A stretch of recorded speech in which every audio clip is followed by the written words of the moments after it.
गुरु रूप प्यारी साध संगत जी, आप सभी पवित्र आत्माओं के श्री चरणों में दासी का कोटि कोटि प्रणाम है। प्रस्तुत वीडियो में परम पूज्य परम संत कृपाल सिंह जी महाराज जिज्ञासु सत्संगियों को रूहानी संदेश दे रहे हैं। वीडियो शुरू करने से पहले गुरु प्यार का एक भजन प्रस्तुत है। आपसे विनम्र अनुरोध है, हमारे चैनल को लाइक करें, शेयर करें व सब्सक्राइब करें। धन सतगुरु धन गुरु रूप प्यारी साध संगत जी।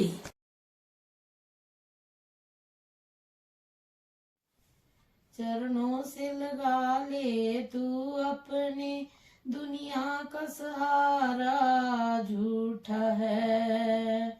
यहाँ रीत प्यार की झूठी है, यहाँ रिश्ता सारा झूठा है। चरणों से लगा ले तू अपने, दुनिया का सहारा झूठा है। चैन आए तो क्यों कर आए, आराम मिले तो कैसे मिले। चैन आए तो क्यों कर आए, आराम मिले तो कैसे मिले। हर चीज यहाँ की झूठी है, हर एक नजारा झूठा है। हर चीज यहाँ की झूठी है, हर एक नजारा झूठा है। चरणों से लगा ले तू अपने, दुनिया का सहारा झूठा है। यहाँ रीत प्यार की झूठी है, यह रिश्ता सारा झूठा है। यहाँ सुख के पर्दे में दुख है अंजाम, खुशी का गम है यहाँ। यहाँ सुख के पर्दे में दुख है अंजाम, खुशी का गम है यहाँ। दो दिन है रंग बहारों का, यह सपना सारा झूठा है। दो दिन है रंग बहारों का, यह सपना सारा झूठा है। चरणों से लगा ले तू अपने, दुनिया का सहारा झूठा है। चरणों से लगा ले तू अपने, दुनिया का सहारा झूठा है। यहाँ रीत प्यार की झूठी है, यह रिश्ता सारा झूठा है। जो सुख के है तेरे चरणों में, वो और कहीं मिल सकता नहीं। जो सुख है तेरे चरणों में, वो और कहीं मिल सकता नहीं। ये 9 द्वारों से ऊपर है, नीचे का द्वारा झूठा है। ये 9 द्वारों से ऊपर है, नीचे का द्वारा झूठा है। चरणों से लगा ले तू अपने, दुनिया का सहारा झूठा है। यहाँ रीत प्यार की झूठी है, दुनिया का सहारा झूठा है। चरणों से लगा ले तू बसम हर जलवा आता है नजर वो आँखों को धोखा है तबस्सुम हर जलवा आता है नजर जो आँखों को है नूर सच्चाई का अंदर बाहर का पसारा झूठा है नूर सच्चाई का अंदर बाहर का पसारा झूठा है चरणों से लगा ले तू अपने दुनिया का सहारा झूठा है यहाँ रीत प्यार की झूठी है यह रिश्ता सारा झूठा है चरणों से लगा ले तू अपने दुनिया का सहारा झूठा है।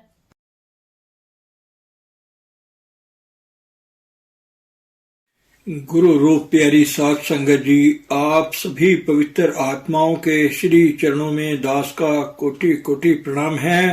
परम पूज्य परम संत कृपाल सिंह जी महाराज जी रूहानी संदेश में भक्त जनों को समझा रहे हैं। जब मैं मगरिब वेस्ट में गया, उन लोगों को जब थ्योरी थोड़ी पेश की जाती थी ना, बड़े बुद्धि विचार के सवाल वो लोग करते थे।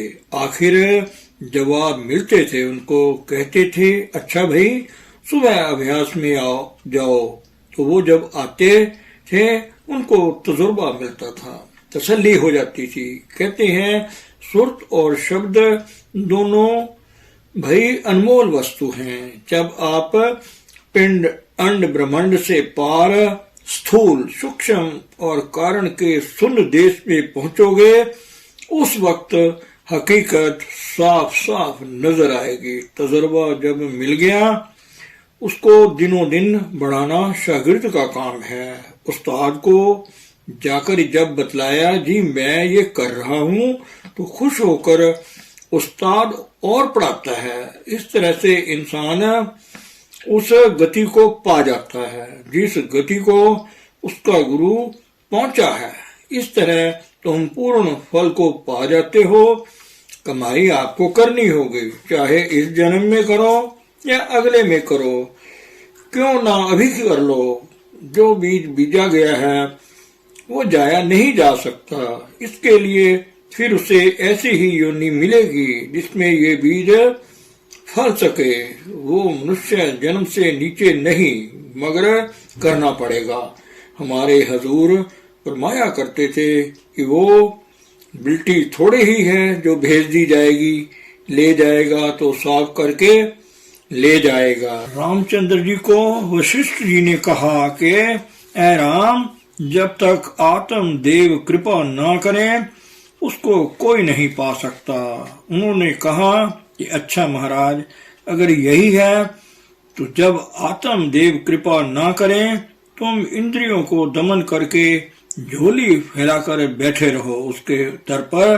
कहते हैं वो कब देगा और उसके देने की क्या निशानी है। जिस दिल के अंतर तड़प होगी वो मालिक सामान करेगा। कीड़ी की आहट को वो पहले सुनता है। जो बच्चा मांगता है मुंह से वो देता है, मगर हमारा दिल दुनिया मांग रहा है। तो जो दिल तड़प करेगा, मांगेगा, जिस हृदय में सोच विरह उसको पाने का जागेगा, परमात्मा अवश्य समान करेगा। अनुभवी पुरुष तो कोई बोर्ड लगाकर तो नहीं बैठा हुआ है। उसकी शनाख्त संतों ने दी है कि वो अपनी किरत पर आप गुजारा करता है। उसका कोई व्यापार बिजनेस ना चलता हो।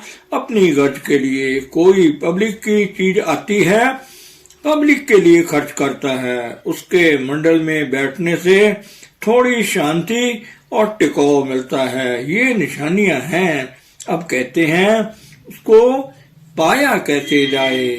पच पच थक थक सब ही हारे, मौज बिना क्या करे बेचारे। बड़ी तलाश करते करते फिर भी हार जाते हैं। गुरु हो जो अंधेरे में प्रकाश करे। जहां भी कहीं संत महात्मा की सुनो तो जाओ, गुरेज मत करो, मगर अपने होशो हवास को ठिकाने रखो। सुनो वो क्या कहता है। कसौटी आपको बता दी गई है। मैं कई महात्माओं से के पास गया, मगर जो चीज मुझे चाहिए थी वो नहीं मिली। एक जगह गया, वहां महात्मा थे, योगासन करते थे, सिर में मक्खन के पेड़े रखे थे और समाधि में बैठे थे। दिन में 3 बार बादाम धनिया रगड़ कर पीते थे, मालिश कराते थे। मैंने कहा भाई हमसे तो ये नहीं हो सकता, हमें तो वो चाहिए अभ्यास जो गुरु अर्जन साहिब ने, आपको पता है। उनके भाई सख्त मुखालफत करते थे। वो गुरुद्वारा श्री अमृतसर छोड़कर पिपली साहिब जा बैठे। उस पिपली साहिब गुरुद्वारे में इतिहास बतलाता है कि चने की रोटी पकती थी। हमें तो भाई वो अभ्यास चाहिए जो चने की रोटी खाकर भी हो सके। आखिर मालिक समान करता है, मिले हुए को मिला देता है। पर ये बात बड़ी अति झीनी, संत करावे निंदा अपनी। कहते हैं कि एक बड़ी मुश्किल बात है यह है कि संतों की दुनिया में निंदा भी बड़ी होती है। जो पेट के पुजारी होते हैं वो डंडा लेकर गिर्द हो जाते हैं, उल्टा सीधा प्रोपेगेंडा करने लग जाते हैं। गर्ज उनमें अपनी छुपी होती है। अब बारिश होती है, जो जमीन साफ होती है उसमें तो फल फूल पैदा होते हैं। जिस जमीन के नीचे गंदगी होती है ना, उस पर जब बारिश होती है तो भड़ास निकलती है, बदबू निकलती है।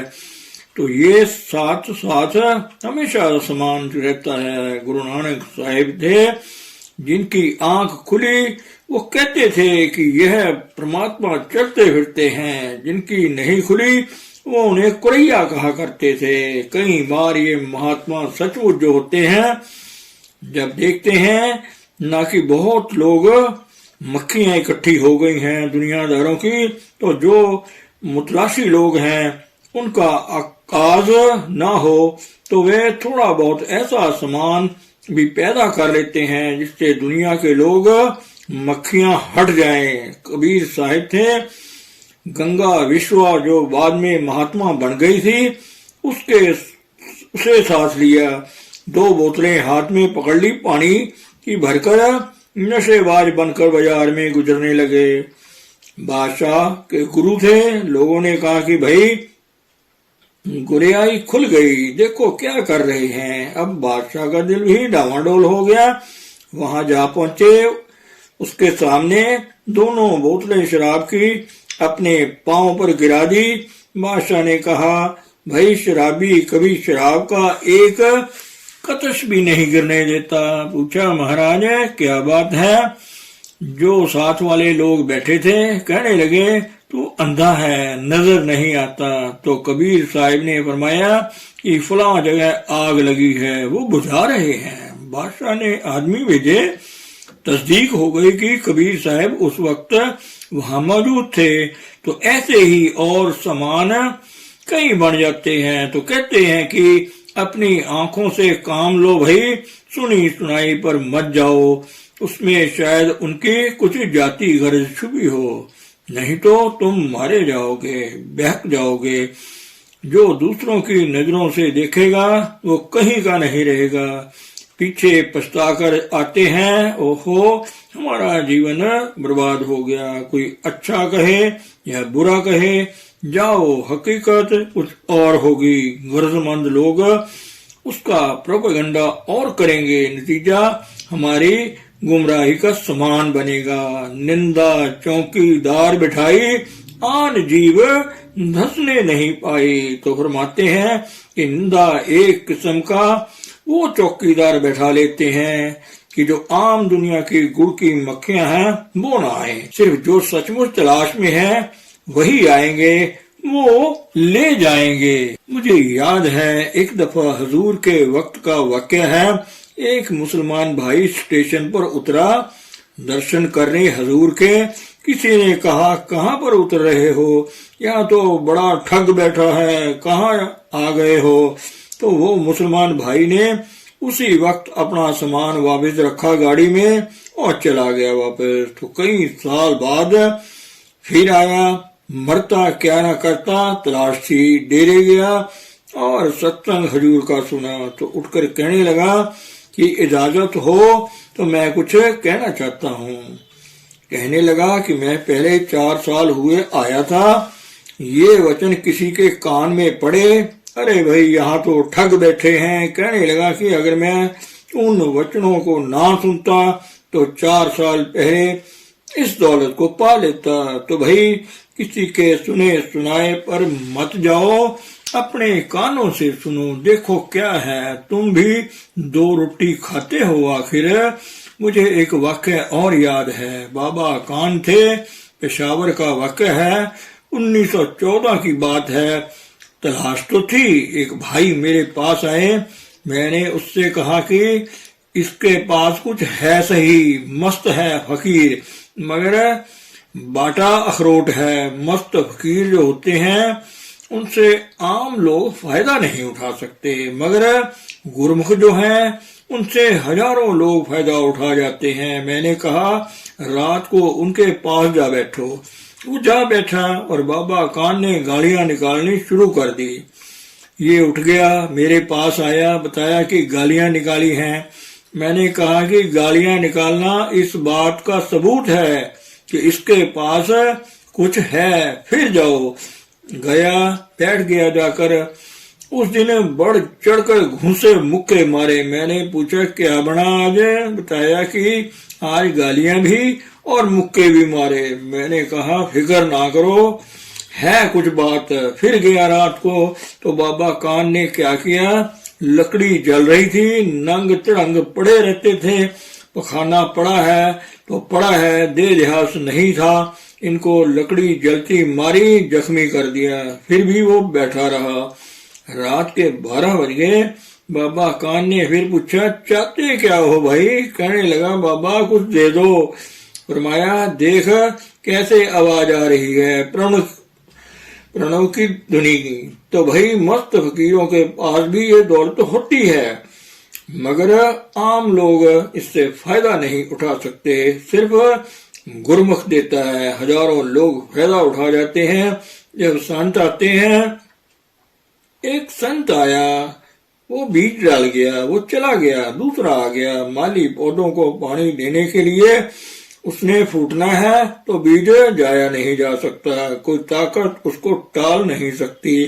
अंतर में ज्योति प्रकट कर देते हैं, उसे तुम देख सकते हो, मगर कीन आंखों से, दिव्य चक्षु से। यही गुरु नानक साहिब कहते हैं, नानक से अखड़ियां बे अंत जिन्ना दिस दो माँ पीरी। वो आंखें और हैं जिनसे वो नजर आता है। तो ये है संतों महापुरुषों का उपदेश। जो जो महापुरुष आए उनका यही काम रहा। जो रूहें मन इंद्रियों के घाट पर लंपट हैं, उनको उधर से छुड़ाकर प्रभु के साथ जोड़ना। मनुष्य जीवन में ही ये काम हम कर सकते हैं। मनुष्य जीवन बड़े भाग्यों से मिलता है, इसका फायदा उठाओ। धन सतगुरु, धन गुरु रूप प्यारी सात संगत जी।